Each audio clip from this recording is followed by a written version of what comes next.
Hello everyone. हमने last chapter में देखा था हेयोंगजिंग हेवॉन की नेक पर हिक्की के मार्क देखता है और वह उन्हें देखकर कहता है तुम्हारी बॉडी पर बहुत अधिक हिक्की हैं। हेवॉन गुस्से में कहता है क्या तुम पागल हो? तो हेयोंगजिंग कहता है यह बहुत अनयूजुअल है, क्लैम डाउन, मुझे जरा देखने दो।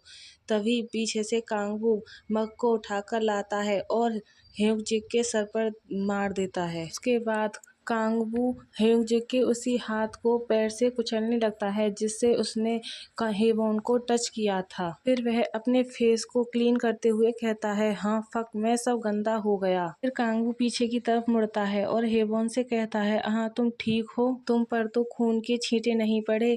फिर हमें हेवॉन दिखाया जाता है जो डर की वजह से घबरा रहा होता है और वह बोल नहीं पाता। हेवॉन कांपते हुए हेयोंगजिंग की तरफ देखता है जहाँ हेयोंगजिंग जमीन पर पड़ा हुआ होता है। उसके सर से ब्लड निकल रहा होता है और वह कराह रहा होता है। हेयोंगजिंग को कराहते हुए देखकर कांगवू गुस्से में कहता है अनोइंग, तुम एंड में डिसेबल हो जाओगे। बोलकर कांगवू किसी को फोन मिलाने लगता है तो फोन में बेल जा रही होती है। उधर से आवाज आती है हाँ।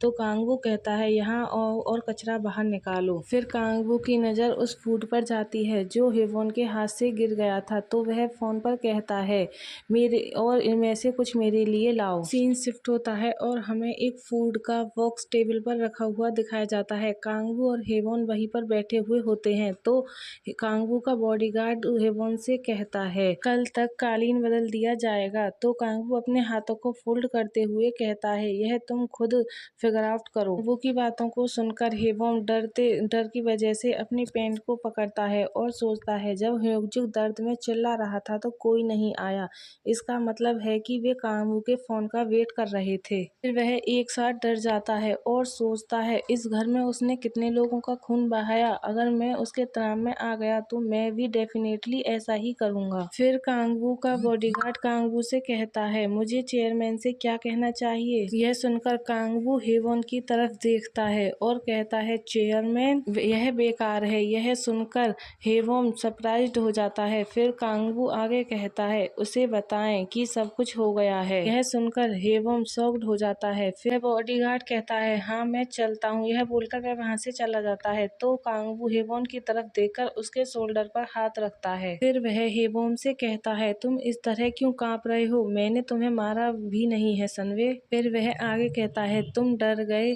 तो हेवॉन घबराते हुए कहता है क्यों। सुनकर कांगवू सीरियस होकर हेवॉन की तरफ देखता है तो हेवॉन आगे कहता है तुमने ऐसा क्यों किया, तुम इतने नाराज थे कि उसने प्रोजेक्ट पर कुछ भी नहीं किया। यह सुनकर कांगवू स्माइल करते हुए कहता है हाँ। फिर वह जोर जोर से हंसने लगता है। वो को इस तरह हंसता हुआ देखकर हेवॉन सरप्राइज होकर उसकी तरफ देखता है। फिर कांगवू हेवॉन के शोल्डर को टाइट पकड़ता है और फिर हंसते हुए कहता है हाँ तुम ठीक कह रहे हो, मुझे इस बात पर गुस्सा आया कि उसने कुछ भी नहीं किया। यह बोलकर कांगवू हेवॉन की नेक पर हाथ रखता है और आगे कहता है क्या उसके जैसा कोई दूसरा बास्टर्ड है। यह सुनकर हेवॉन चौंक जाता है और कहता है कौन सा। कांगवू कहता है मैं इस डेमन बास्टर्ड के बारे में बात कर रहा हूँ।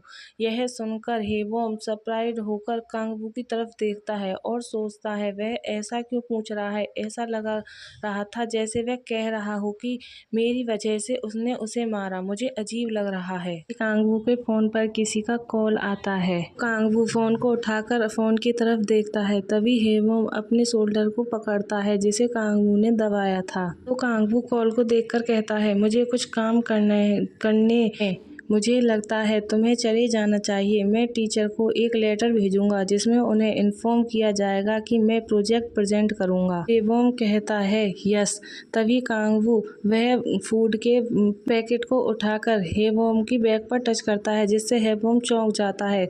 तो वह उसकी तरफ पलटकर देखता है तो कांगवू उस पैकेट को देते हुए कहता है सनवे इसे लो और अच्छे से खाओ, जब मेरा काम पूरा हो जाएगा तो मैं तुम्हें फोन करूंगा। फिर हेवॉन उस पैकेट बैट को पकड़ता है और कांगवू की तरफ देखते हुए कहता है यस। हेवॉन के आंसर को सुनकर कांगवू स्माइल करता है और कहता है गुड आंसर। फिर सीन शिफ्ट होता है और हमें कॉलेज का सीन दिखाया जाता है। यहाँ पर बैठकर हेवॉन पढ़ रहा होता है। तभी वहाँ पर दो स्टूडेंट आपस में बातें कर रहे होते हैं। पहला कहता है हे क्या तुमने सुना है ह्यूक का एक्सीडेंट हो गया था, वह अब एक VIP हॉस्पिटल के रूम में है। की बातें सुनकर हेवॉन चौंक जाता है। फिर वह स्टूडेंट आगे कहता है लेकिन ऐसा लगता है कि इसे जानबूझकर बनाया गया था। तो दूसरा स्टूडेंट कहता है क्या रियली में। वो उनकी बातें सुनकर उनकी तरफ देखता है। फिर हेवॉन अपने फेस पर हाथ रख लेता है और सोचता है एक्सीडेंट हो गया। तो फिर वह बॉय कहता है वह नहीं जागता। तो दूसरा कहता है वाओ। उनकी बातें सुनकर हेवॉन कहता है उसके बारे में सोचना बंद करो। फिर वह आगे सोचता है मुझे सेक्शन और ट्यूटरिंग के बारे में अधिक सोचना चाहिए। जब डे एंड होगा तो वह सब्जेक्ट जिसे मुझे अवश्य सीखना चाहिए। हेवॉन यह सोच ही रहा होता है कि तभी उसके फोन पर किसी की कॉल आने लगती है। तो हेवॉन फोन को निकालते हुए कहता है अब इस टाइम कौन कॉल कर रहा है, स्टूडेंट के पेरेंट्स, लेकिन क्लास शुरू होने में तो अभी 3 घंटे बाकी हैं। तभी हेवॉन फोन की तरफ देखकर चौंक जाता है क्योंकि फोन में कांगवू की कॉल आ रही होती है। देखकर हेवॉन सैड होकर कहता है बेहतर होता अगर स्टूडेंट के पेरेंट्स बुला लेते। वो बाहर निकलता है और फोन को कॉल कर उठाते हुए कहता है हेलो। इतने में ही कांगवू कहता है तुमने इतनी देर तक क्यों नहीं उठाया। तो हेवॉन बताता है कि मैं लाइब्रेरी में था। तो कांगवू कहता है बिल्डिंग के पीछे पार्किंग लॉट पर जाएं। यह सुनकर हेवॉन सरप्राइज्ड होते हुए कहता है अभी। तो कांगवू कहता है हाँ अभी। यह बोलकर कांगवू फोन काट देता है। तभी हेवॉन कुछ बोलने वाला होता है। हेवॉन फोन की तरफ देखकर कहता है हाँ। फिर वह सोचता है मैं केवल 2 घंटे सोया, अगर मैं ट्यूशन के दौरान सो गया तो क्या होगा। फिर हेवॉन पार्किंग लॉट की तरफ जाते हुए सोचता है कांगवू को इससे कोई फर्क नहीं पड़ता। हेवॉन पार्किंग लॉट में पहुंचाता है तो उसे वहां पर 2 कारें दिखती हैं। तो उन्हें देखकर वह सोचता है लेकिन वहां 2 कार हैं। हेवॉन एक कार में झांकते हुए कहता है उसकी कार का नंबर क्या है, यह वाला। तभी हेवॉन के पीछे से एक हाथ आता है। तो हेवॉन पीछे पलट कर देखता है तो वह पर्सन हेवॉन के मुंह को दबा देता है। तो हेवॉन हाथ को हटाते हुए कहता है वेट। इसकी वजह से हेवॉन के हाथ से सारी बुक नीचे गिर जाती हैं। गाइज हमारा चैप्टर यहीं लास्ट होता है। आई होप आप सब लोगों को पसंद आया होगा। पसंद आया हो तो लाइक सब्सक्राइब एंड कमेंट करें।